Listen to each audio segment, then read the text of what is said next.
Onde haviam ruas movimentadas e construções repletas de vida, restaram apenas ruínas. O que acontece com uma cidade que perde a sua razão para existir? Afinal de contas, qual a origem e quais são algumas das mais famosas cidades fantasmas? E apesar de não haver um consenso entre autores, com definições que podem variar entre si, no geral, essas cidades fantasmas são lugares completamente, ou em grande parte, abandonados pelos seus habitantes, e que normalmente ainda possuem uma quantidade substancial de construções remanescentes, bem como elementos infraestruturais como ruas ou estradas. E hoje, nós fizemos uma pequena seleção para contar a história daquelas cidades que já foram bem povoadas, que tinham vidas, pessoas e sonhos sendo construídos e que hoje restam apenas os seus escombros. Esse é o Mundo Freak Confidencial de Cidades Fantasmas e a gente vai falar mais sobre elas logo depois dos recadinhos e a gente já volta.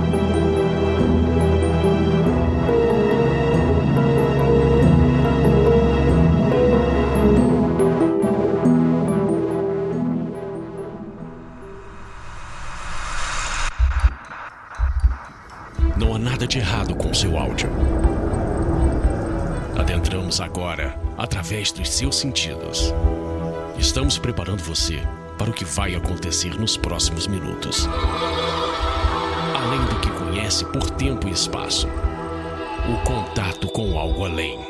Não conte para ninguém e nunca olhe para trás, pois este é Mundo Freak Confidencial.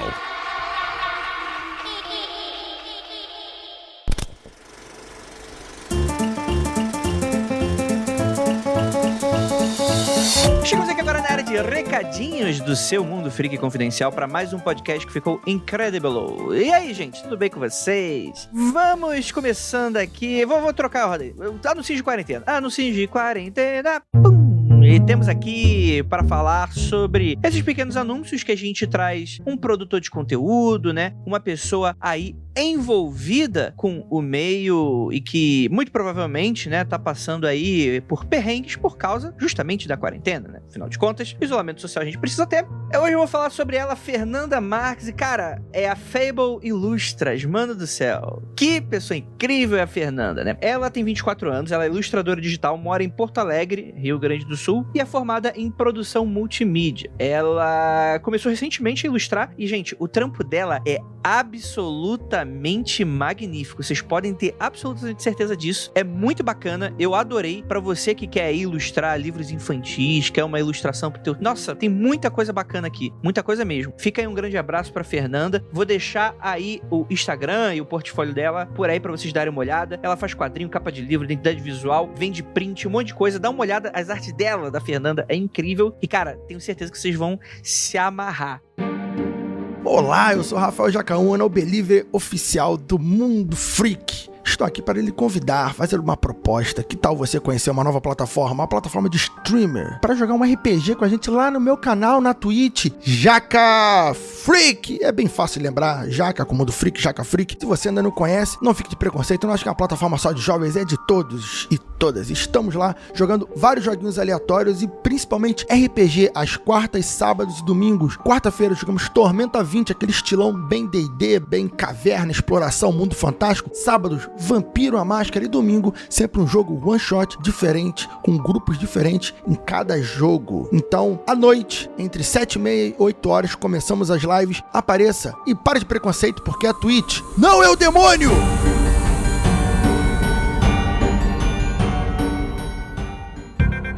Aproveitando que estamos aqui juntinho com você, coladinho aqui no ouvido, deixa eu dar um gritão agora. Mentira, não vou fazer isso com você, meu querido ouvinte. Rede social do Mundo Freak, siga a gente lá no @mundo_freak no Twitter, a rede social muito doida, em que especialistas discutem com pessoas de menor idade e fica esse caos aí. Enfim, né, siga a gente nas nossas redes sociais, temos bastante conteúdo bacanérrimo aí para vocês. E olha que bacana, gente, no Instagram temos também muito conteúdo muito doido, que a gente tem desde as recomendações da Jay, a gente tem os reviews dos filmes mais freaks dessa estratosfera com o Lucas e a Exposilda. A gente tem o Aconteceu no Insta também rolando. Então siga a gente, @MundoFreak, esse sem underline, é tudo junto, só no Instagram, beleza, gente? E para você que gosta do nosso trabalho, gosta de ver as outras produções do Mundo Freak que já voltam com tudo, você vai lá pro apoia.se/confidencial. Com o mínimo de R$5 você pode acompanhar as gravações ao vivaço, além de receber notícias quentinhas, participar dos nossos grupos secretos e por aí vai, tá bom, gente? Grupos, é só um só, tá, gente? É o do Facebook, a gente tá avaliando fazer outros, mas ainda não tem nada, tá bom, gente? E pra você que não sabe, tá dando mole, a gente é exclusivo do Spotify. Gente, isso mesmo. Você, obviamente, se está escutando isso, eu imagino que você esteja já escutando o Spotify. Mas, caso você não saiba, tem aquele amigo que escutava o Mundo Freak e fala: ai meu Deus, o Spotify é pago. Ai meu Deus, o Spotify não tá no meu agregador. Cara, o Spotify gratuito, só baixar tanto no computador quanto no seu smartphone, quanto no site, no navegador. Você pode abrir e escutar a gente, clicar em seguir, em breve notificações. Muito bacana, gente. Avise aí pra quem tá achando que, meu Deus do céu, eu não posso mais escutar porque o Mundo Freak virou um podcast que eu tenho que pagar pra escutar. Não precisa não, gente. Escutar podcast no Spotify é de graça, não tem propaganda. Você escuta, se tem 15 horas de podcast, você vai escutar as 15 horas de podcast sem interrupções, apenas com as nossas, porque a gente é chato, a todo momento, mas é isso. Bem, não tem muito mais o que falar. Muito obrigado para vocês que ficaram até aqui, que vocês sempre estão dando uma chance aí pra escutar os recadinhos aqui do Mundo Freak. Pra você que não pula, então, pra você que não pula, tem uma coisa pra falar pra você. Você é especial. Eu gosto de você um pouco mais do que o outro. Gosto de todos, mas você um pouco mais. Então é isso, gente. Bora pra esse episódio, ficou maravilhoso e bora lá!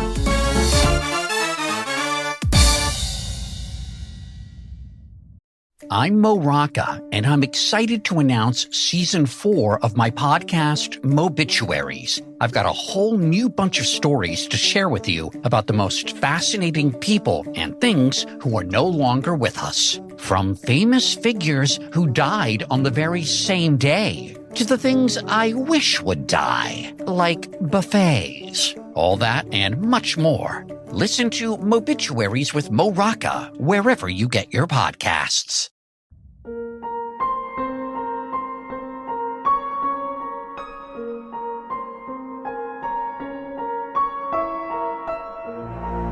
Longos dias e belas noites, queridos ouvintes e ouvintas do meu Brasil, tudo bem com vocês, meus queridos? Aqui é o Andrei Fernandes e hoje nós temos um assunto muito interessante, porque afinal de contas, o pessoal pode até pensar, poxa, Andrei, mas o que tema é esse tem de freak? Né? Eu acho bizarro, né? E eu acho que o tema de Cidades Fantasmas, ele meio que instiga a nossa curiosidade. Assim, né? Tem muito aquela coisa do fim do mundo. Existe uma certa aura de mistérios em volta de um lugar que foi extremamente habitado, né? É difícil, eu não sei descrever bem a sensação que eu tenho, mas hoje a gente vai tentar descobrir um pouquinho sobre o que tem nessas cidades. E hoje, para me ajudar, temos aqui ele, nosso queridíssimo professor de história, Rafael Jacaúna. Gente, se vocês não acham freak, a gente vai comentar algumas cidades aqui que, se você botar no Google, é assustador. São lugares bizarros. Inclusive, a gente pode imaginar um turismo bem freak nesses locais. Apesar que no Brasil é complicado, porque pode não ter fantasma, pode ter meliantes, né? Pode ter outro problema. A gente tem um participante aqui que mora numa cidade fantasma que tá cheia de gente. Belfort Roxo. Rafael aqui com a gente.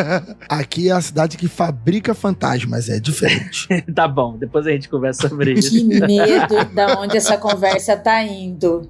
É o famoso, aquele último podcast publicado lá do Aconteceu Comigo, são jacaré, só tem jacaré de 5 pernas aí, em Belfort Roxo. O pessoal botou no Google e achou o jacaré de Belfort Roxo. Acharam que eu tava inventando. Falei que é sério, gente, é sério. E temos aqui ela também, nossa queridíssima Ananda. Olá, gente, tudo bem com vocês? Tudo bem, ouvintes? Eu espero que sim, eu espero que esteja todo mundo se cuidando. Cara, eu tô muito contente de gravar esse episódio, porque eu sempre tive muito interesse em lugares abandonados aí de forma geral, seja casa, cidade, enfim. E não é nem tanto pelo interesse na história geral desses lugares em si, mas na coisa de prestar atenção nos detalhes, sabe? Se a gente presta atenção, por exemplo, existe várias micro-histórias sendo contadas, né, dentro da história geral desses lugares, e elas estão sendo contadas através, sei lá, de um objeto, de repente, uma arquitetura de um prédio que tá deteriorado, um brinquedo esquecido numa casa, sabe? Essa parada me encanta, porque essas micro-histórias, elas não estão prontas, né? É a gente que vai juntando os pedaços e abstraindo da nossa cabeça, imaginando, enfim. Fui criado desse jeito aí que a gente acredita aqui, seja, sei lá, uma floresta, uma cidade, todos os lugares têm um espírito, né? Não que ela necessariamente tenha espíritos, mas que o próprio lugar tem o espírito do lugar, né? E que esse espírito tem memórias. É meio viagem, né? Meio filosofia aqui de louco, mas é por aí, é por aí.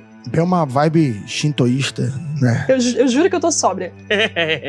Diferente de mim. E temos aqui também a nossa queridíssima Ira Croft. Oi, gente. Oi, ouvinte. Tudo bem? Pois é, né? E é interessante que esses lugares, né? Eles chamam tanta atenção, eles atraem tanto a gente que, mesmo que não sejam espíritos, né? Pra quem acredita ou não, mas ainda assim a gente percebe visualmente uma energia do lugar, energia de pessoas que viveram ali, de movimentos, de coisas que aconteceram ali. É instigante demais querer saber o que aconteceu. E temos uma convidada especial, vou deixar ela se apresentar direito, porque afinal de contas, nada melhor do que deixar a pessoa falar dela mesmo. E aí, Kelly, tudo bem? Oi, tudo bem, gente? Eu sou Kelly Cristina, eu sou podcaster também, sou economista. Cara, eu me animei muito pra gravar sobre Cidades Abandonadas, porque tem tudo a ver com a minha vida num todo. Não que eu moro numa cidade abandonada, mas a minha especialidade dentro de economia são imóveis, são imobiliários imóveis, e tem toda uma razão por trás de por que alguns lugares são abandonados. Então você consegue juntar o melhor de dois mundos. E por que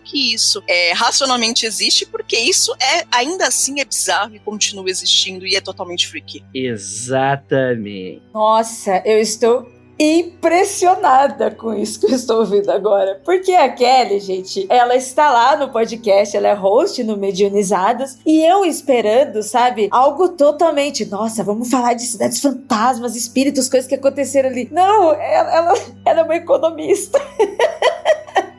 Eu sou economista especialista em fundo imobiliário. Imobiliário, gente. E a coincidência de trabalhar no ramo imobiliário.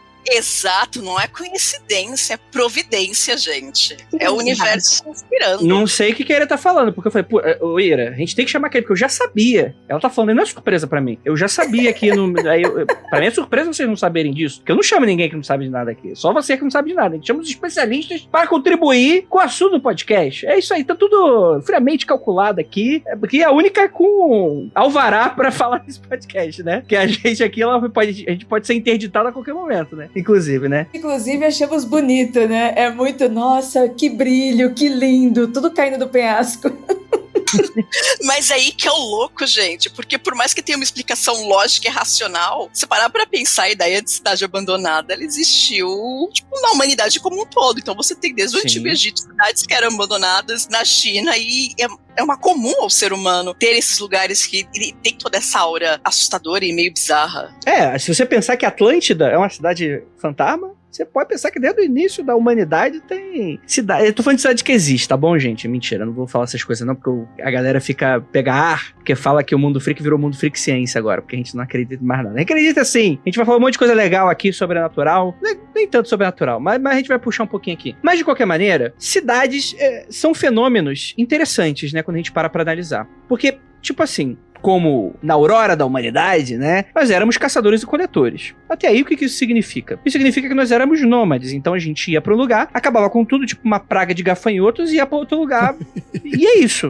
A humanidade, até dado momento, era isso, e nosso desenvolvimento era em torno dessas pequenas comunidades, grupos, né, agrupamentos de pessoas e tal. Em dado momento, algum fofoqueiro, né, porque essa pessoa aí é uma grande fofoqueira, percebeu algumas coisas que a natureza mostrava para ela. Uma delas é que, se você cercar o gado, ele não vai embora. A outra é que, se você jogar material orgânico, planta cresce. Se você plantar uma semente, planta cresce, né? E aí, obviamente que um professor de história como o Rafael Jacão explicaria isso muito melhor, mas eu não quero gastar 30 minutos de podcast pra explicar esse básico que todo mundo já sabe, né? Mas eu tô falando isso justamente porque eu gostaria que o ouvinte viesse comigo pra pensar o quanto que o conceito de cidade é um negócio muito louco, né? Porque, em teoria, você tem que lidar com um monte de gente que você odeia só pra ter o usufruto de coisas legais. Isso não é muito doido? O nome disso aí não é família? Não é família? Sim, o nome dessa instituição aí? Eu vou tentar, André, explicar Em 5 minutos, o que eu demorei hoje 25 para explicar na aula sobre cidade. Eu dei aula sobre as primeiras cidades humanas e basicamente as cidades foi uma invenção que as pessoas se organizavam muito juntas porque elas tinham habilidades em comum e cada uma fazia uma habilidade e todo mundo conseguia aproveitar da habilidade do outro. Aí, a civilização nessas cidades geralmente tinha um líder, um comandante, um rei, um prefeito, uma ideia dessa de governo central, porque essas cidades tinham que trabalhar de uma forma de conjunto que beneficiasse todo mundo e isso tinha que ser organizado, né? Então essas cidades, elas vão ter um propósito, elas precisam ser organizadas para todo mundo se beneficiar. Por isso que elas existem para o bem comum. Se a cidade não tiver sentido para um trabalho específico, para funções específicas, ela não tem por que existir. Então talvez algumas dessas cidades aí, muitas cidades passam a existir porque passa a ter uma fábrica naquele local e muitas vezes essa mesma cidade deixa de existir porque aquele propósito, aquela fábrica, aquela mina de cobre, de ouro, de carvão, deixa de existir, então a cidade perde sua função e as pessoas vão embora. E eu acho que até a Kelly pode explicar isso pra mim, porque, por exemplo, a gente fala que economia... É que assim, tem que o que as pessoas falam, tem que eu falo. O que eu falo é que economia é astrologia pra gente adulta, né? Meu Deus do céu. Porque ninguém entende essa parada, né? Tem um cara no governo há 2 anos falando que a economia do Brasil tá pra decolar e tamo aí, né? Então é uma grande astrologia que ninguém entende nada. Mas até onde eu sei, economia não necessariamente fala sobre dinheiro. Onde que eu quero chegar com isso? Recursos. São sobre recursos, né? É sobre a organização de recursos na sociedade. Por isso, inclusive, é uma ciência humana, né? Não é uma ciência exata, né? Apesar de lidar com muitos números, né? Vai lidar com a gente com relação a esses recursos, né? E isso vai ser o epicentro central, porque não existe o conceito de economia na antiguidade, né? Isso é um conceito mais moderno. O que existe apesar de, enfim, né, é uma ciência um pouco mais diferente hoje, né? Como é que funciona essa coisa? Você já estudou sobre essa questão de recursos dentro das cidades? Já, história da economia, primeiro ano. Vamos lá. Apesar de eu não dizer que sou uma pessoa de humanas, porque eu não sou uma pessoa de humanas, a economia é uma ciência humana. E a economia não é sobre dinheiro, ela é sobre relações pessoais. Então ela existe na humanidade desde sempre. Então, acaba sendo, a gente traz muito pro foco da economia falar de relações pessoais com dinheiro, porque hoje quem manda no mundo? Quem manda no mundo desde que o mundo é o dinheiro. Mas para pensar, uma ciência humana que estuda relações. Então você tinha, sim, economia quando você tinha ali os coletores trocando uma coisa com o outro. Então, olha, eu arrumei aqui um abacaxi, que não devia existir na época. Quer trocar pelo teu abacate? Então isso já era economia. Quando a gente vai pensando, a ciência que ela define a obtenção e a utilização de recursos para o bem-estar, ou não, né? Mas é sempre com relação a pessoas. E quando a gente fala de cidades, trazendo de novo pro tema, cidade nada mais é do que como, apesar de eu não gostar dos meus vizinhos, é um grande aglomerado de pessoas que são diferentes, que vivem diferentes, mas elas têm interesse comum, como o Rafael muito bem disse. Então sim,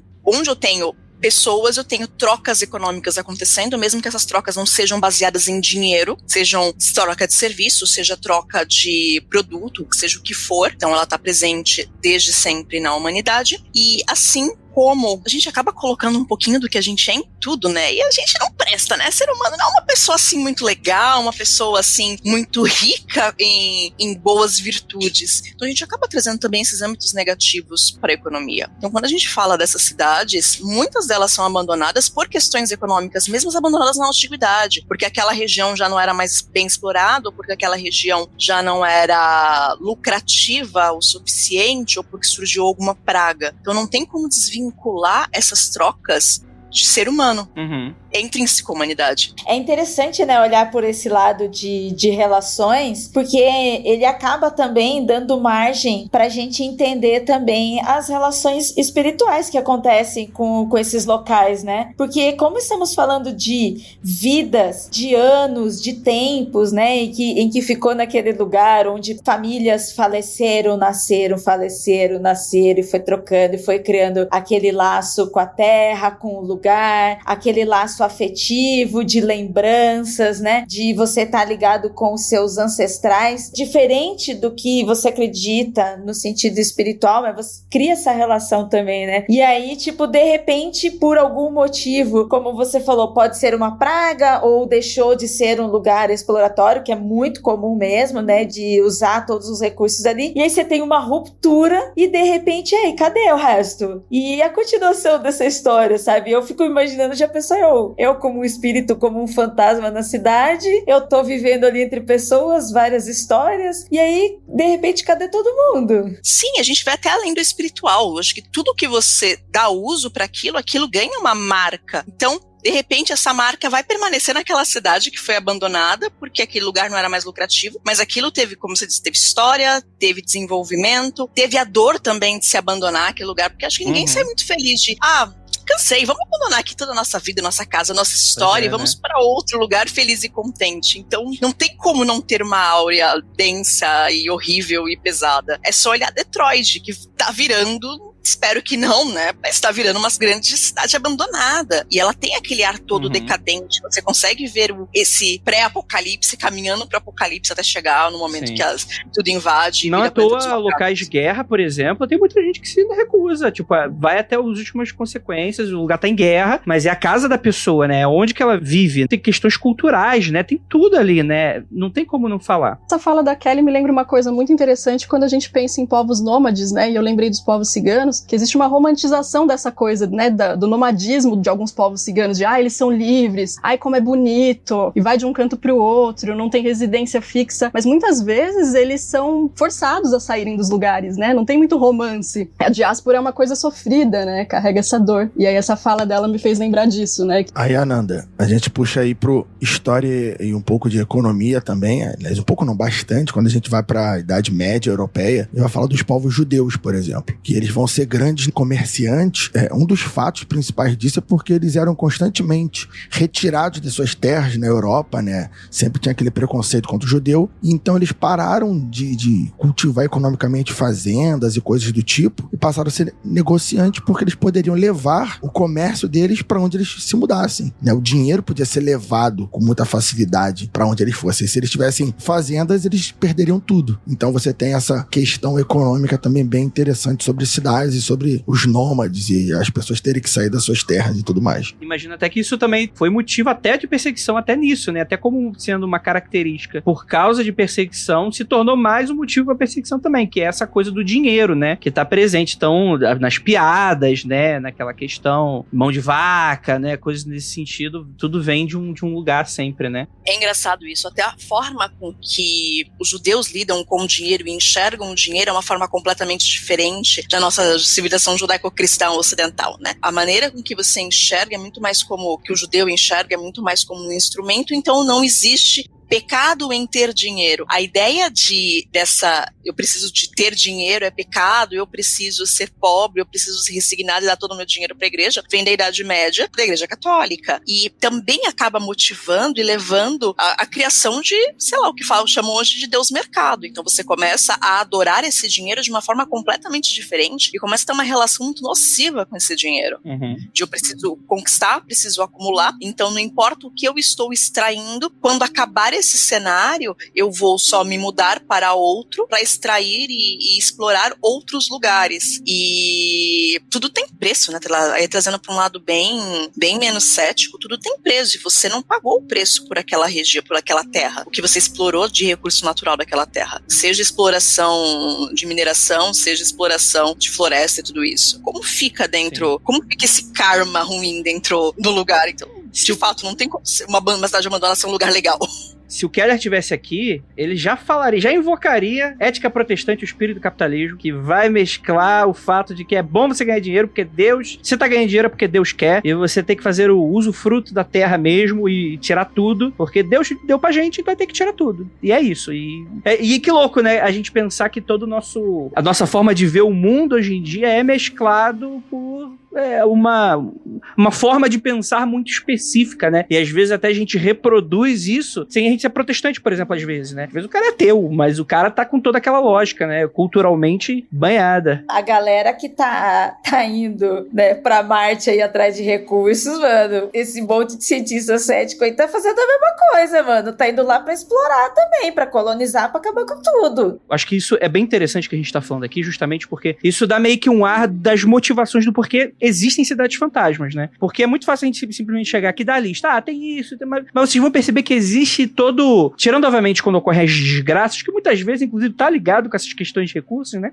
Na verdade, eu tô achando bastante interessante quanto... Eu nem tinha pensado nisso, na verdade, quando eu tive contato com a pauta, do quanto é multidisciplinar, né, a questão das cidades fantasmas, o quanto ela abarca questões de economia, autossustentabilidade, de sociologia, antropologia e também questões espirituais, né? Acho interessante também, como eu tinha dito, eu fui criada de uma maneira, embora tenha tido uma criação cristã, eu não sei também, minha mãe, ela é descendente de indígenas, né? Descendente direto, assim, minha avó era Paiaiá, de etnia Paiaiá, e a gente tem essa visão mais xamânica das coisas, né? Do xamanismo das coisas, que os objetos são animados, as cidades são animadas no sentido de alma mesmo, não de diversão, e eu sempre tive essa relação com os lugares e com as coisas, de que essas coisas têm espíritos e que elas têm memórias, que é uma coisa que funciona como pegadas, né? Que ajuda a gente a entender aquela história. E aqui eu tô falando num sentido espiritual mesmo. Se você senta, se você tem contato com um lugar desse, medita, se você tem um momento de silêncio e começa a prestar atenção nas subjetividades dos lugares, sabe? Você desenvolve um outro tipo de relação, talvez não seja racional como as outras questões que a gente colocou aqui, mas é o que pauta um pouco a minha relação com esses lugares, quando eu disse que eu achava interessante, né, que eu achava legal. Não sei se estou viajando demais. Não, mas eu acho que é isso aí mesmo. Você vai ter outras relações, né, também, né? Porque esses locais, bem ou mal, vai construir a vida das pessoas e se de fato exista, vamos colocar assim, o mundo astral, espiritual, né, um mundo sutil. De fato, a nossa relação com esse lugar também vai ter uma alteração desse local, né? Não à toa existe a crença das casas mal assombradas, né? Que seriam muitas vezes marcadas por memórias e por questões. Pode ser sugestão de quem entra e sabe de alguma coisa. Existem também aquelas coincidências do tipo, putz, esse lugar parece pesado, e aí você depois vai saber que, então, quer dizer, você não sabia antes, né? Então existe também um pouco dessas relações, né? Que é algo muito doido, que eu acho que remete muito àquela coisa. Antes nada ali existia, né? Obviamente existem aquelas crenças, né, que eu acho que bem Stephen King, né, de fazer a cidade em cima de um cemitério indígena, né? Fazer as coisas em cima de um local que já existia. Mas levando em conta que não existia nada ali antes da cidade se levantar. Ainda assim, a gente tá marcando aquele lugar, né? Eu acho que essa coisa do footstep é muito interessante, né? De você tá deixando a marca, né? Você tá marcando, de certa forma. Eu acho que é isso, mesmo que não necessariamente espiritual, mas isso, quando você vê aquele lugar que tá só a carcaça do lugar, você fala, cara, esse lugar ele tem uma história, esse lugar ele tem um peso.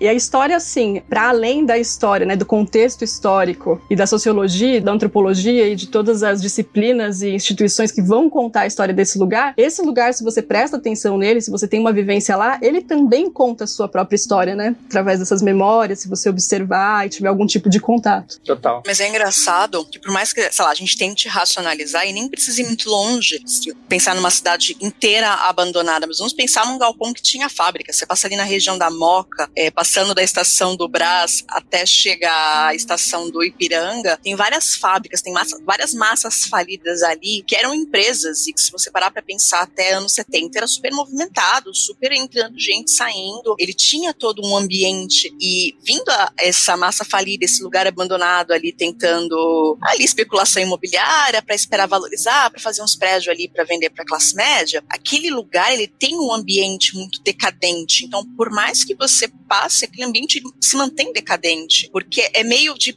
tá impresso mesmo naquela região, o uso e função. Então, quando a gente pensa o próprio conceito de dinheiro mesmo, ele é questão de uso e função. Ele tem valor porque alguém atribuiu o valor a ele. Não é porque aquilo, putz, esse ouro aqui, ele é mágico e vai ser sempre mágico. Não, alguém em algum momento entendeu que aquilo tinha valor e aplicou valor. E por mais que você tente desvincular, não, o ouro já não vale mais nada, você não vai conseguir se desfazer daquilo, não vai conseguir fazer essa primeira impressão feita. E a mesma coisa vão para essas cidades e vão para esses lugares abandonados.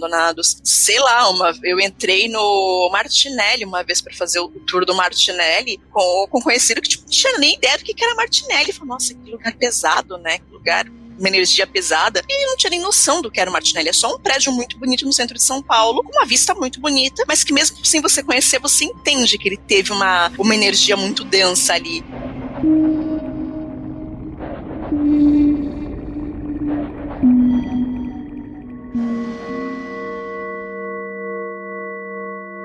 Eu acho que, inclusive, a gente pode começar com um recap de um episódio muito recente que você, ouvinte, já deve ter escutado, que é o nosso episódio sobre Chernobyl, né? Sobre o incidente radioativo de Chernobyl, como o Jamie ensinou, né? Radioativo. E é interessante que a gente tem, ao lado da usina, na Ucrânia, a cidade de Pripyat, que fazia parte da União Soviética e que era uma cidade modelo. Ela foi uma cidade elaborada, pensada, não foi uma cidade que se veio de maneira orgânica, não. Tinha uma coisa aqui, o pessoal começou a se juntar, tem uma cidade, né? Pripyat foi pensada e planejada, né? Então, urbanismo, onde ficaria cada coisa, era inclusive um modelo ideal, em que era ali uma cidade de propaganda para a União Soviética no período, né? Ela foi construída em 1970 para abrigar os trabalhadores das usinas nucleares ali do lado, né? Da usina de Chernobyl. E era muito interessante, porque você tinha todo o planejamento. E eu fico pensando, como deve ser uma coisa interessante você ser, às vezes, um urbanista, você ser um arquiteto de cidades, e você sentar e pensar, olha, Sin City, aqui vai ter que nascer a cidade. Como é que seria uma cidade ideal? Porque a gente sabe,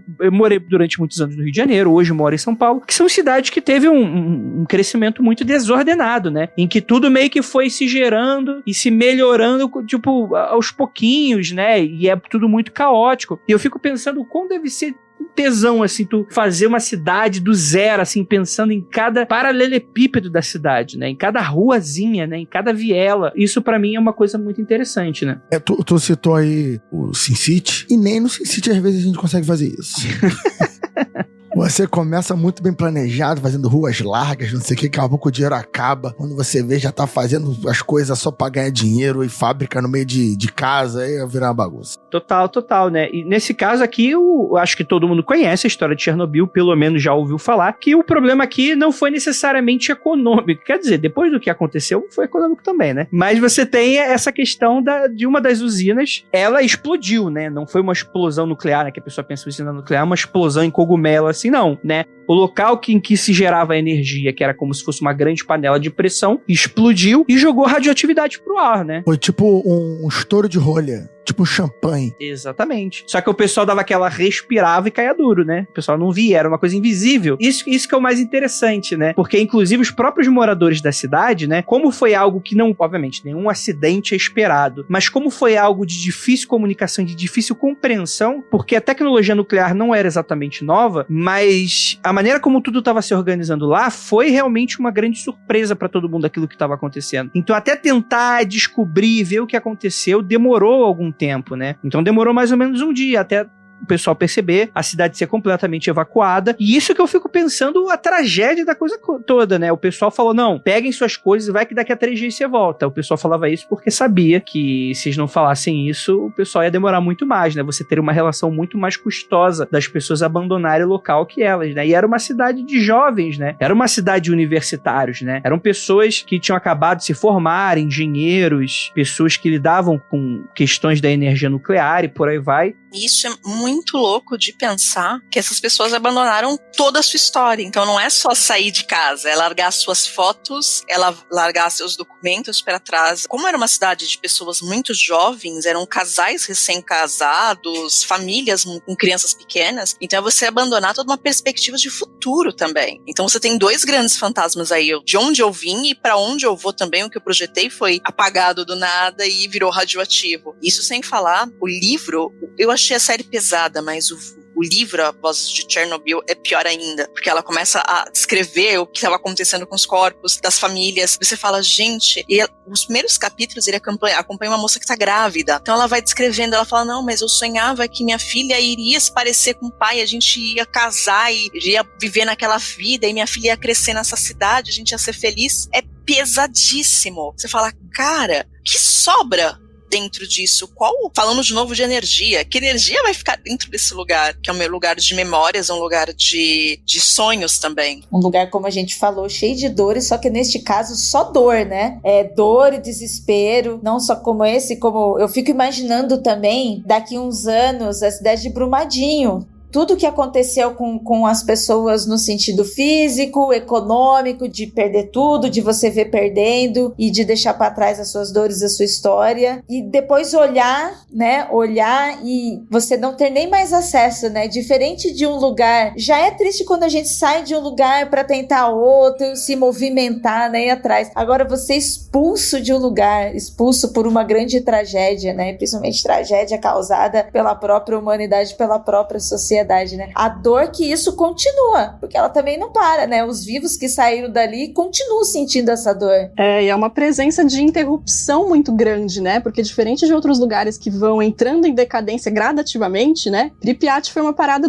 aconteceu ali, vamos todo mundo embora, sabe? De repente, eu olho aqui as fotos, por exemplo, da cidade, de parque de diversão, de brinquedos, e me é muito forte essa presença de algo que foi interrompido, assim, de repente, né? Isso é muito triste. E é interessante porque a gente vai ter aí, logo depois do que aconteceu, né, anos depois, você vai ter turismo na região, né? Porque apesar dos apesares, né, se você tomando todos os cuidados, apesar da quantidade de radiação do lugar ser muito alta, ainda assim você consegue passar um dia na região sem ter problemas. Obviamente, com muita precaução. Você não pode tocar em nada, você não pode ficar em ambientes fechados, ou seja, você não pode entrar nas casas e assim. Então é o turismo meio que a céu aberto, que você vai, pode frequentar, e depois você cai fora, né? Você tem ali na Ucrânia, né? Hoje é a Ucrânia, antes era a União Soviética, que eram todos esses micropaíses que hoje existem na região, e você tem o turismo, inclusive, existem pessoas que se autodenominaram stalkers, que entram proibidamente na região, ilegalmente, porque hoje você não pode entrar. Foi construída ali uma zona morta, né, de que de fato você não pode entrar, você é preso se você for. É uma região fechada que esse pessoal invade só pelo meteção de louco da coisa toda. Ver a história, passear e ver essas coisas e tal. Inclusive, eu não sabia disso, porque pra mim eram dois assuntos completamente desconectados, mas o nome que eles se autodenominaram de stalkers vem do livro que eu já citei aqui no podcast. Eu não vou lembrar bem exatamente, Rafael, talvez, acho que você tava no podcast, que foi o Piquenique na Estrada, que eu indiquei, que era um livro, né, que os alienígenas viam e soltavam uns lixos aqui. Isso é um livro soviético, né, russo, né, o autor era russo, continua sendo depois que morreu, né, mas depois de o pessoal soltar um lixo aqui, vai embora, ninguém sabe exatamente o que está acontecendo, formam uma área ali em volta do lixo que a gente não entende exatamente o que é, e existem esses stalkers, né, que entram legalmente ou ilegalmente na região para caçar essa preciosidade que a gente não entende, que é muito perigoso, né, porque tem coisas ali que são incompreensíveis e que pode te matar a qualquer... Você deixa o negócio cair no chão, você morre, né? Aí você encosta naquilo, você morre, você não sabe. É algo além, é algo que não é radiação, é outra parada, né? E eu achei muito interessante que essas pessoas, na vida real, se autodenominaram por causa dos personagens desse livro. E eu não sabia, eu só fui descobrir lendo a pauta hoje, que existia essa relação com o livro que eu indiquei no outro episódio. Então fica aí novamente a indicação, Piquenique na Estrada. É um livro muito bacana de ficção científica, da Rússia e tal, né? É um livro bastante crítico, inclusive, né? Fala mal da KGB e tal, de toda a relação ali que tinha da União Soviética. É um capitalizar em cima da desgraça, da tragédia alheia, sei lá, ganhar views, eu acho meio mórbido, na verdade, esse tipo de passeio, bem mórbido mesmo. Se parar para imaginar que você está indo no local da casa das pessoas e você passa a conhecer o que era importante para aquelas pessoas, o que elas valorizavam, e você catuca, né? Você vai esmiuçar a vida íntima daquelas pessoas, porque elas deixaram tudo pra trás. Armários, roupas, brinquedos. Você vai conhecer, e é muito mórbido mesmo, né? Você vai ali pela curiosidade de como aquelas pessoas viviam, né? Pra olhar como que isso era. E as pessoas provavelmente vão ali pra sentir aquela tristeza de quando as pessoas saíram e pra tentar imaginar como era viver ali, o que passava na cabeça das pessoas. Talvez seja um pouco de uma empatia meio esquisita, né? A pessoa tem aquele, eu vou lá porque eu vou sentir aquele lance. É bem estranho mesmo. Quando tu para pra analisar, né, tu vê aquela pessoa que tu vive naquela rotina no cotidiano. Tem gente que vai passear, vai acampar, vai tentar sentir outros ares, né? Até mesmo de forma de transgressão é algo interessante de se analisar, né? Porque você tá ali tendo uma adrenalina, uma experiência diferente. E você tá num lugar que quando tu para pra analisar, eu até, tipo assim, o turismo, concordo muito com o que a Kelly tá falando, mas ao mesmo tempo eu fico muito dividido, porque de fato é um local que não existe outro no mundo daquela forma, né? Uhum. Quando tu para pra analisar. É que também que momento, né? Até que ponto ponto a curiosidade de pesquisar, de estudar, de entender, com ser mórbido e, tipo, ter o prazer naquilo, sabe? Qual é a linha que separa isso, né? Como é que... Mas, Ira, eu acho que o mórbido não é nem uma parada negativa. Eu acho que é a onda da pessoa. Porque, por exemplo, talvez vocês, mas eu conhecia pessoas, perdi contato tal, de pessoas que gostavam de ir no cemitério pra eu rolê. Que é um lugar muito mórbido, é um cemitério, um lugar pesado. Eu tenho amigos, lá em Registro, é sempre Registro porque é uma cidade pequena, eu tenho mais proximidade com as pessoas, né? Aqui em São Paulo você não conhece ninguém. Mas assim, lá em Registro eu conheço o pessoal que trabalha na SAMU, por exemplo, e eles gravam todos os acidentes a nível...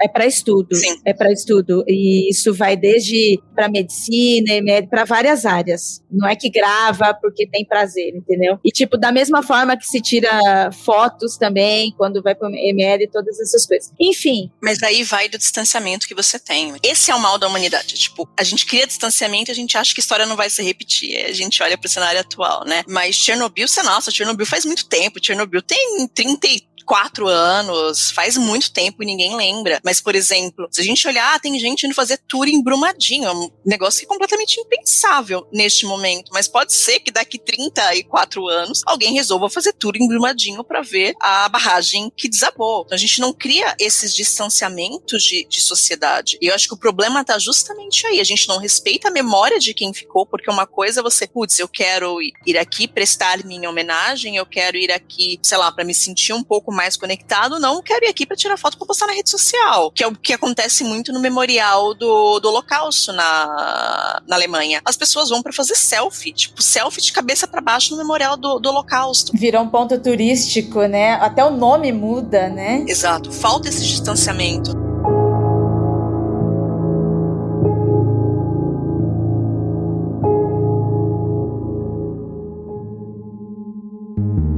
Vamos falar agora sobre a ilha de Hashima. É muito interessante porque ela é uma ilha abandonada. E é legal porque, tipo assim, ela não é uma cidade no sentido de proporção que a gente tem de uma cidade. E também não é uma vila, porque vila você pensa numa coisa meio orgânica, né? Não, a pessoa se amontou ali por algum motivo. Apesar de que é um aglomerado de gente, então talvez a gente possa chamar de cidade. E que também a ilha é conhecida como Ilha Navio de Guerra pelo seu formato. É uma ilha bem pequenininha. Pra quem não sabe, o Japão é um grande arquipélago, né? Tem centenas de ilhas pequenas, ilhas grandes e tal. Essa é uma ilha minúsculazinha do lado das grandes porções de terra, né? No qual ali tem como sua característica os pontos de escavação, a extração do carvão mineral, né? Então, em dado momento, você vai ter a compra da ilha pela Mitsubishi, né? Comprou, eu nem sabia que a Mitsubishi tinha tanto tempo, né? Mas foi em 1890. Tinha tanto tempo.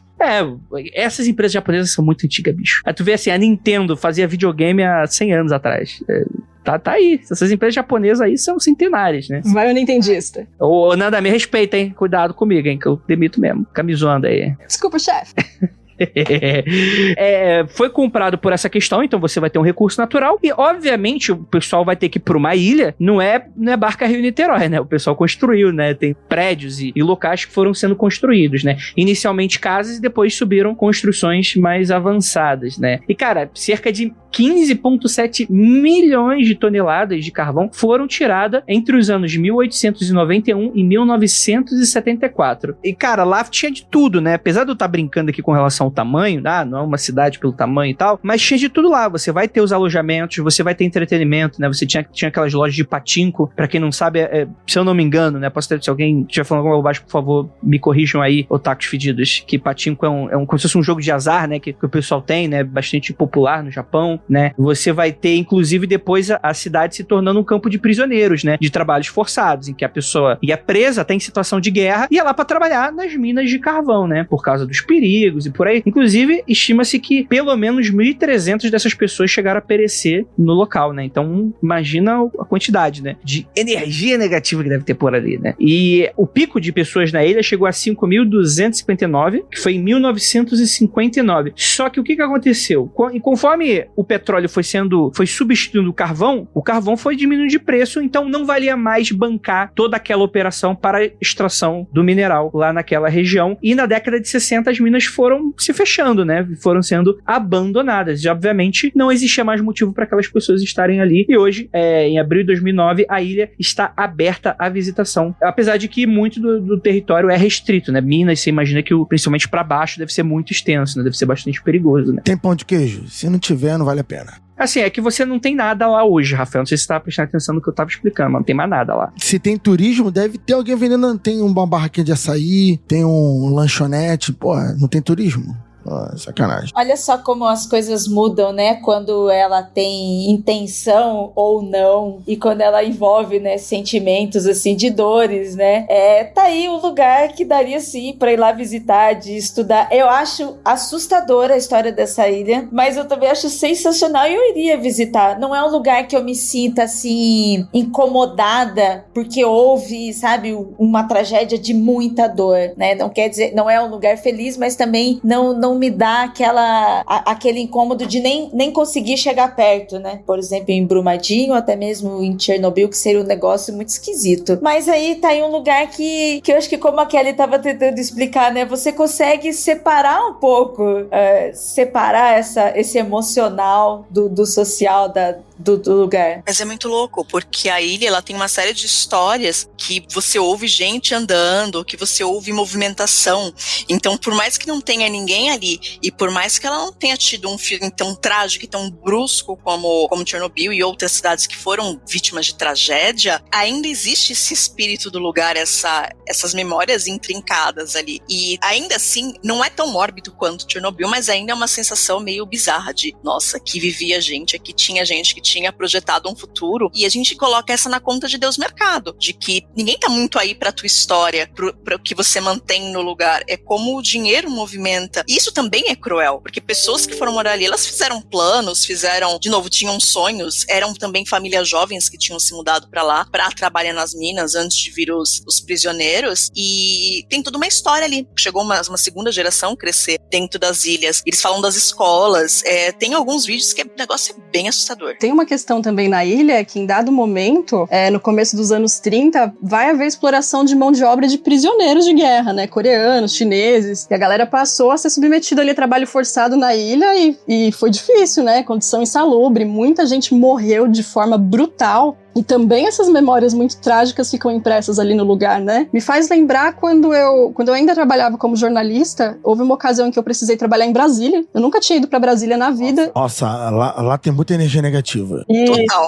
Desculpa, brasilienses, perdão, mas eu fui diretamente pro Palácio do Planalto, eu fui pro Senado, eu fui pra Congresso. E, cara, é impressionante, assim. Não sei se todo mundo sente isso, todo mundo que vai lá, enfim. Você pisa no lugar, o ombro tensiona imediatamente, assim, sabe? E a construção de Brasília também tem toda uma questão, né, com exploração de mão de obra, de pessoas vindo do Nordeste, tentar uma condição de vida melhor, e que também tiveram condições super precárias de trabalho, que foram mortas. Tem até relatos de massacres mesmo, né, de mão de obra, de trabalhadores que faziam motim para reclamar, enfim. Tem todas essas questões também, além da questão cotidiana em si, né, do dia a dia do lugar. Eu fico imaginando para uma pessoa que é sensitiva, né, que é médio, estar nesses lugares, né? Eu fico pensando, caraca, se a gente conversando sobre isso já dá um negócio esquisito, já fica assim, aí eu fico pensando naquela coisa super power, gente, viajando mesmo, sabe? Tipo Spook House fazendo os vídeos dele, colocando a mãozinha, sabe? Sentindo, eu fico imaginando. Mas é exatamente isso. Né? Literalmente, a pessoa ali que é super sensível, seja ela, se ela vê, como que ela sente, né? Se ela escuta, mas sabe, eu fico pensando, ela realmente colocando a mãozinha, tipo, escutando mesmo os ecos de tudo isso. Mas vamos falar sobre o Brasil. Porque, afinal de contas, o Brasil tá tudo bem, né? Não tem mais problema, né? A gente já erradicou todas as doenças, a economia tá de vento em popa, tá tudo certo no Brasil. Não tem do que reclamar do Brasil. Tá com vento na polpa, isso quer dizer, né? Na polpa da bunda. Tá totalmente descoberto. Na polpinha da bundinha. Que a gente vai falar sobre o Brasil agora, e você imagina, André, existe cidade fantasma no Brasil? E eu vou falar, querido ouvinte, existe. A gente vai falar sobre Fordlândia, situada no Pará, a 850 quilômetros de Belém. Como o próprio nome já diz, tem um empresário muito muito legal que eu acho que a Kelly nunca ouviu falar, chamado Henry Ford. Henry Ford. Eu acabei... foi um ato falho, Henry Ford. O Henry Ford, ele é muito empresário estadunidense, né, do carro, né, Ford, por aí vai, né, revolucionou as questões econômicas, industriais, linha de montagem, tem um monte de coisa ali no seu Fordzinho que eu não vou entrar no mérito, porque eu não sou conhecedor, sou apenas um entusiasta da lembrança de ter ido pra escola um dia e o professor ter falado isso, porque eu não sou entusiastinado com relação a carro, eu não sou o cara do carro. Mas existe um negócio aqui no Brasil chamado borracha. E existe em todo lugar do mundo. Mas antes da gente ter essa borracha mais industrializada no sentido do petróleo, a gente tinha a borracha sendo feita ali do látex. Ainda existe borracha do látex, mas que, enfim, só tinha naquela época borracha do látex. E aqui você tinha as seringueiras, que tinha essas árvores muito específicas que tinham aqui no Brasil. E por causa disso, o Henry Ford cresceu o olho, veio pra cá no Brasil, formou uma cidade de trabalhadores pra fazer a extração daquele bem precioso. E, gente, essa história aqui é aquela que tem de tudo. Tem de tudo. Olha, de todos os exemplos que a gente tá falando aqui, aquilo que a Kelly falou sobre o Deus Capital, essa pra mim é a mais montada sobre isso, entendeu? Fordlândia é um microcosmo da relação capitalista dos Estados Unidos com o resto do mundo, né? É tipo assim, se existia a possibilidade de ter alguma entidade nessa cidade, ela deu a volta, sabe? Ela fez a curva, entendeu? Qualquer deidade que viu aquilo, opa, não, aquele Deus ali não.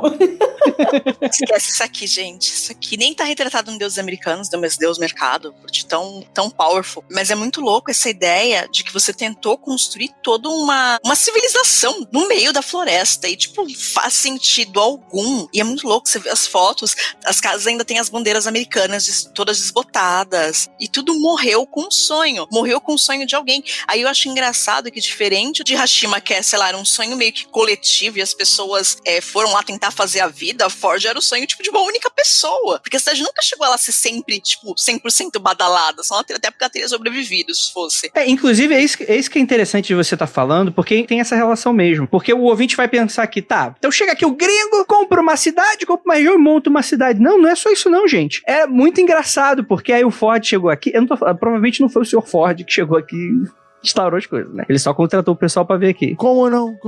Mas é interessante porque a galera tentou implementar uma cultura americana dentro da cidade. E essa foi uma das grandes motivações do porquê que não deu certo, né? Então, quer dizer, a galera fez os trabalhadores fizeram um motim porque não tinha feijão, farofa e peixe pra comer.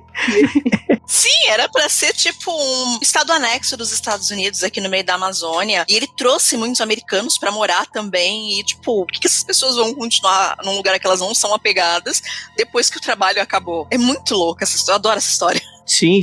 Então é isso, né? Então, tipo assim, havia proibição de bebida alcoólica, né? Uma sirene marcava os turnos de trabalho. O cardápio era completamente restrito e repetitivo, né? Cara, teve uma galera que ficou puta por ficar só comendo espinafre. Ah, eu ficaria bem puto só comer espinafre.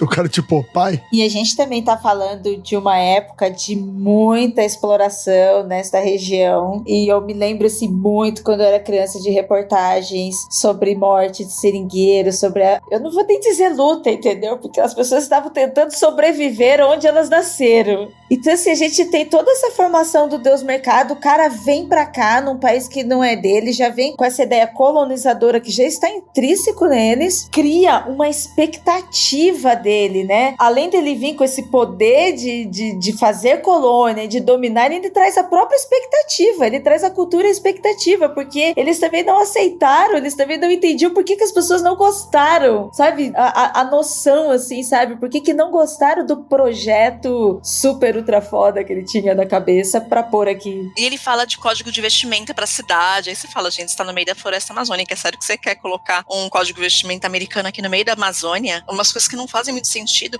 E até aí, brisando o real, você dá pra parar pra pensar que são duas potências de deuses brigando. Então é Deus Mercado brigando com os deuses da floresta. Os deuses da floresta levaram a melhor dessa vez. Eu fico pensando assim, pior que deve ter muito brasileiro que eu concordo. Não, vamos transformar isso aqui nos Estados Unidos aqui pra ver se dá certo, né? Culturalmente, mas não é gente, são relações muito complexas, né? Eu ia fazer um comentário sobre isso, né? Pra pessoa que tá ouvindo, aí neste momento, mas vocês comem no McDonald's, vão na Starbucks, né? Primeiro, gente, né, que a gente gente tá falando de cidades que foram abandonadas, que tiveram problema, e o caso dele é este. Então, não estamos falando também de uma cultura gradativa, que a Nanda até falou, pô, e o que a gente vive hoje de conteúdo dos Estados Unidos aqui no Brasil ou em outros países, ou de outros países também, é diferente deste caso, em que o Henry Ford planejou uma cidade dentro de outra cidade do jeito dele, que nem um brinquedinho dele. Exato, e se parar pra pensar, até o exemplo do McDonald's mesmo. McDonald's tem Cheddar Milk Match que só existe no Brasil. Então ele mesmo se adequou à cultura brasileira pra conseguir mercado. Assim como aconteceu com todos esses outros fast foods. Se não acontece, ele é engolido. Quantos faliram, sei lá, fast food dos anos 90, faliram e você nem lembra hoje que existiu? Existe toda uma lógica prepotente, né, nesse rolê de Fordlândia, assim, do colonizador, de achar que ele vai chegar com a cultura pronta, e a cultura é viva, né? Ele vai chegar com um pacotinho de cultura ali, um pré-formatado, e vai instalar ali. A galera vai fazer um download no lugar e vai viver daquele jeito, né? E tá tudo bem. E o que eu acho curioso é que foi justamente essa prepotência do colonizador, do americano,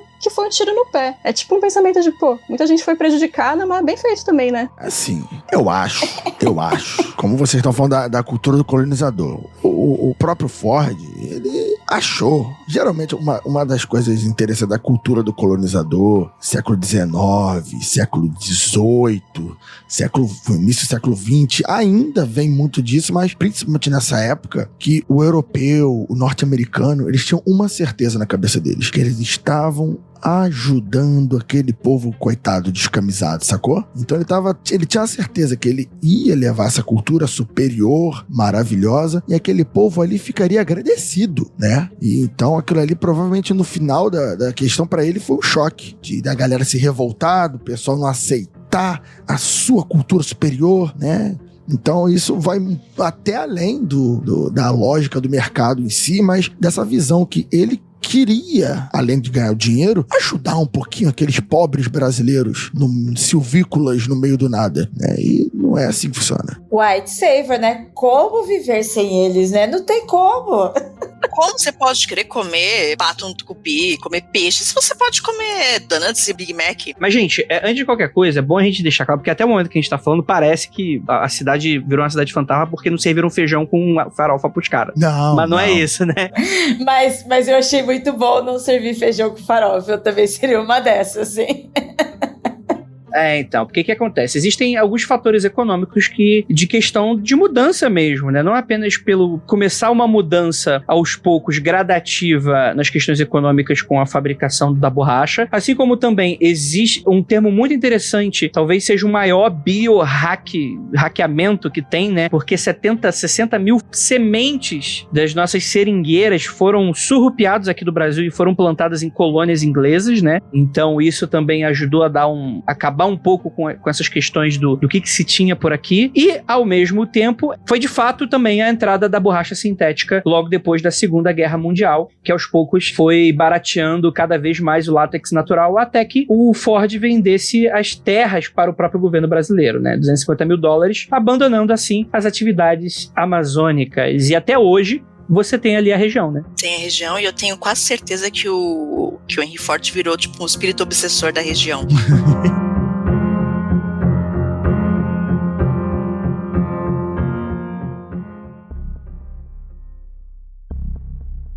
Agora vamos falar também de uma das cidades, uma das histórias que também é bizarra. Isso aqui é bizarra mesmo. Isso aqui é capirotício demais. A gente vai falar sobre Centralia. Ela fica situada no condado de Colômbia, no estado da Pensilvânia, nos Estados Unidos. E ela é uma pequena cidadezinha que ela foi marcada pela mineração de carvão. Até aí tudo bem, né? O início da extração remonta do ano de 1856, né? Foi uma área de disputa do local, né? O fundador da cidade, o Alexander Ray, ele foi morto por membros de uma gangue chamada Molly Maguires, que seria uma sociedade irlandesa secreta que lutava pelos direitos sindicais dos trabalhadores dos minérios, né? Tentando salários melhores, né? Melhores condições de trabalho e por aí vai, né? Que foi uma gangue que foi caçada, né? Durante um tempo e tal. Acabou sendo completamente aniquilada depois de um tempo, foram enforcados e tal. Mas, em teoria, conta a lenda que um homem chamado Daniel Ignatius McDermott teria amaldiçoado a Terra após ser atacado por membros desse grupo, né? Em 1856. 1969. O padre, inclusive, teria proclamado que chegaria um dia em que a igreja de São Inácio seria a única construção de pé na cidadezinha. Então, enfim, né, teve toda essa área de disputa, tem essa suposta maldição, que ninguém sabe que é verdade, mas o que acontece, gente? A gente tá lidando aí com minério de carvão. Em dado momento, na década de 60, teve uma mudança no local que mudou pra sempre a relação que as pessoas tinham com a cidade. Não há consenso entre os historiadores do que teria provocado esse incêndio. Versões afirmam que o fogo poderia ter se iniciado numa tentativa de limpar o terreno sanitário local, situado nas imediações ali dos cemitérios em 1962, né?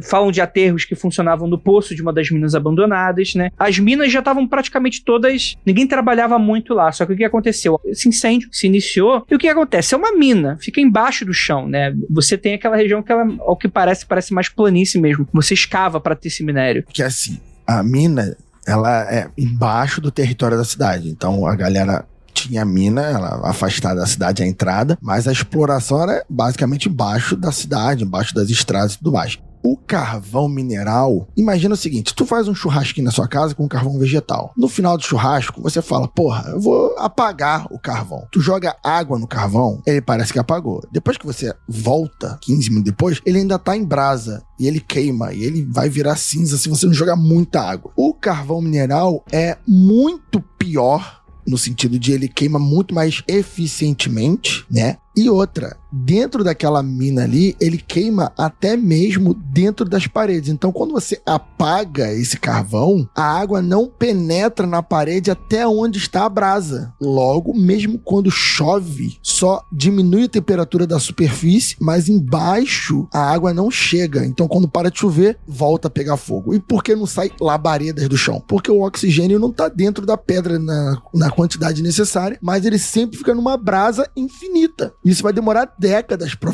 apagar, ou centenas de anos, eu não sei. Mas vai demorar pra caralho. Total. Não, as estimativas falam que o incêndio só vai se acabar daqui a 250 anos, né? Porra!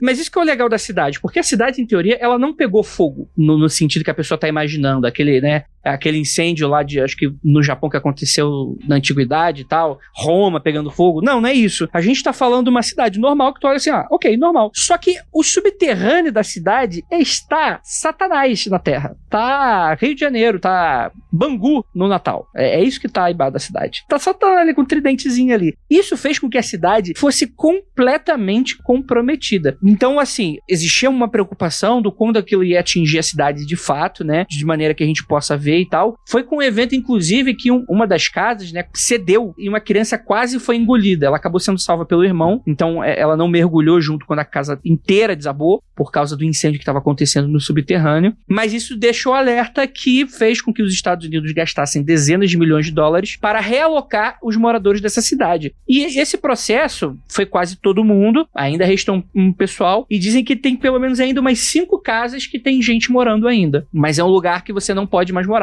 Só pra dar mais informação de como que é o local, o chão, se eu não me engano, ele chega a 70 graus. Ah, Rafael, mas isso é Rio de Janeiro no verão, padrão. Não, maluco. Mas além do chão ser quente para caralho, dentro e fora, não tem sombra. O chão é quente pra cacete. A temperatura varia um pouco, mas é mais ou menos de 60 a 70 graus. Sai fumaça do chão em vários pontos. Então, a fumaça é tóxica, né? Então, tudo rolê todo errado. Então, conforme o carvão vai queimando, o chão vai cedendo em pontos diferentes, o chão vai rachando, abrindo fissuras diferentes, pneu de carro derrete quando o carro fica parado. Então, não é um local maneiro. O pessoal que mora lá ainda mora nos locais que são mais em cima de alguma colinazinha, um local ainda que tem aquela casa que é em cima do chão, né, não é colada no chão. Então, ainda tem uma sobrevida ali, mas mesmo essa galera, a última vez que eu vi isso, tinha uns 5 anos. Eu não sei nem se as pessoas estão lá ainda, porque a tendência é ir piorando gradativamente. Então, é complicado. Nossa, eu acho assustadora essa história. Assustadora. Tô andando, vai abrir um buraco e me engolir e me levar pro inferno. Imagina, gente, você viver num lugar que constantemente você tem a tensão que o chão vai abrir embaixo de você e você vai cair no inferno, né? 46 metros, calcula. Nossa, eu tô com taquicardia. E é literalmente isso que eu estou imaginando. O Rafael descrevendo a fumaça tóxica saindo do chão, tudo queimado, tudo preto, e a pessoa caindo no buraco. Nossa, eu tô descendo que nem o Chaves, tá ligado? Fazendo a cruz assim, eu tô indo pro inferno. Já era, gente. Chegou, é isso. Inclusive, o fogo subterrâneo ainda teria se alastrado para o subsolo da cidade vizinha de Barnesville, que também precisou ser abandonada emergencialmente.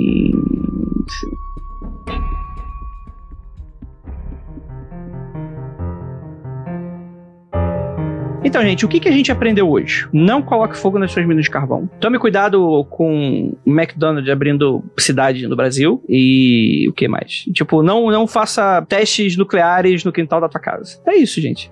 A gente fica aí com essa lição, dever de casa aí pra todo mundo. Evitar, né? Eu queria fazer uma pergunta pra Kelly. Vamos lá. Nesse cenário que nós estamos vivendo de pandemia, desesperança, de muitas mortes, assim, volume muito rápido e muito alto, você acha que isso pode impactar num futuro próximo, né? Imagino que isso vai ter muitos impactos, mas num futuro próximo, como que isso vai impactar nesse crescimento ou não das cidades? Impacta.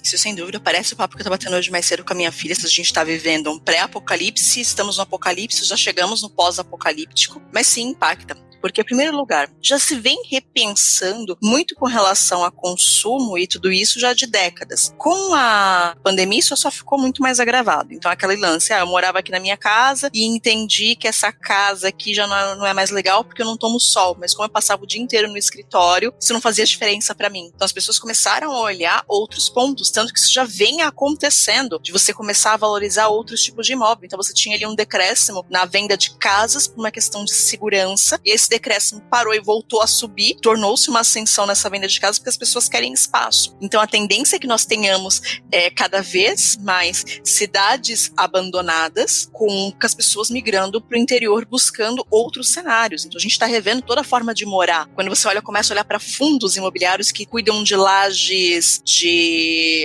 escritório, não faz mais sentido esse conceito de estar todo mundo trabalhando no mesmo espaço. Esse espaço, as pessoas conseguem fazer muita coisa de casa, as pessoas conseguem fazer muita coisa remoto, você precisa de um espaço menor. Então a tendência é que esses grandes prédios, eles comecem eu acho que demora um pouquinho, mas vão começar a ser abandonados e, sei lá, virar os galpões da Moca e espera uma revalorização. Então todo o cenário de morar e de cidades, eles vêm mudando, eles vão mudar e vão mudar de uma forma muito drástica. Eu mesmo olho e falo, putz, eu queria um apartamento com sacada hoje. Um apartamento com sacada seria um bom lugar pra encher de planta, mas vai mudar esse cenário. E de novo, quando a gente olha pra Deus Mercado não perdoa muito. Ele vai criar outras cidades fantasmas. Detroit é um ótimo exemplo disso. Tudo vive em torno da indústria automobilística. A indústria saiu, aí a cidade virou uma cidade fantasma e eram, 20 anos atrás, era um puta polo econômico.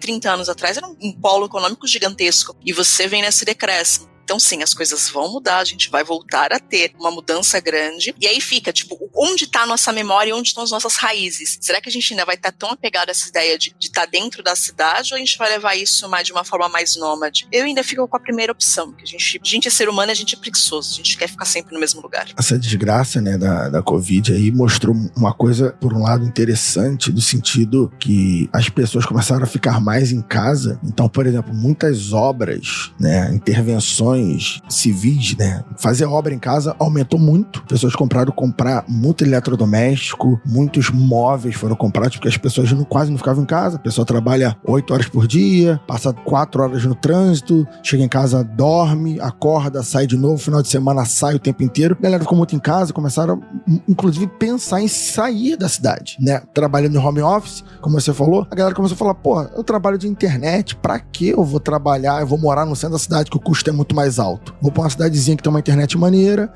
e a galera começou a sair. Então eu acho que sim, pode ocorrer um movimento das cidades grandes, em vez da especulação imobiliária crescer, ela primeiro frear, e depois, aí de repente a galera que tá trocando, né, o pessoal do interior vai começar a querer oportunidade melhor de ir pra cidade, e a galera que tá na cidade vai ir pro interior. E depois iria um momento que todo mundo ia falar assim, caraca, a cidade tá caro demais, vamos sair. E aí sim você teria uma cidade cada vez mais vazia, uma cidade onde as pessoas cada vez trabalham dentro de casa, né, no home office, como vai ser daqui a um futuro próximo, e você vai ter cidades mais vazias, transportes públicos menos lotados, e a cidade, mesmo estando cheia, vai parecer cada vez mais abandonada, mais vazia, sem espírito, sem ninguém, porque vai estar todo mundo em casa, né? A tecnologia vai permitir um pouco disso, e vai ser um momento muito esquisito. Daqui a 10 anos, 15, Não sei. Exatamente isso, porque a gente começa a criar relações diferentes, enquanto você tinha relação com o lugar que você gostava de almoçar todos os dias, o lugar que você ia passear com o seu crush no final de semana, você já não tem mais essa relação. A tua relação passa a ser com a sua casa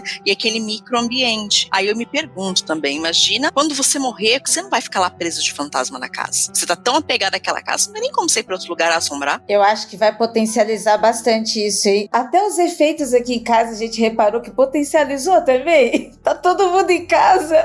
Todo mundo em casa, vai todo mundo ficar mais próximo, então a gente vai ter ali um cenário de várias casas assombradas no futuro. Gente, a gente aprendeu muito hoje. Aprendemos alguma coisa? Aprendemos besteira? Aprendemos o quê? Aprendemos que cidades existem e podem deixar de existir a gente nessas cidades. E sobra o quê? Sobra só o osso. Ruído de algo que foi um dia importante pra gente. Mas, de qualquer forma, eu gostaria muito de agradecer a você, querido ouvinte, que chegou até aqui no podcast. Infelizmente, essa gravação não foi passada em live pelos nossos apoiadores, mas a gente agradece ainda assim. E nas próximas a gente se vê em breve. Então, gente, muito obrigado para todo mundo que ficou e essa equipe maravilhosa. Kelly, onde é que o pessoal te encontra? Então, gente, vocês podem me encontrar no Instagram, no @mediunizados, que é um podcast que fala de espiritismo, a gente fala com um olhar bem ácido. No Lado Negro da Força, que é um podcast de cultura pop feito por gente preta, é muito legal. E nas minhas redes pessoais, que é no Instagram, @KellyCristinaNS, tudo junto, e no Twitter, que é @KelCrisNS. De vez em quando eu falo umas coisas úteis lá. A parte tem pessoa reclamando. É isso aí então, gente. Então gostaria de lembrá-los que não olhem para trás.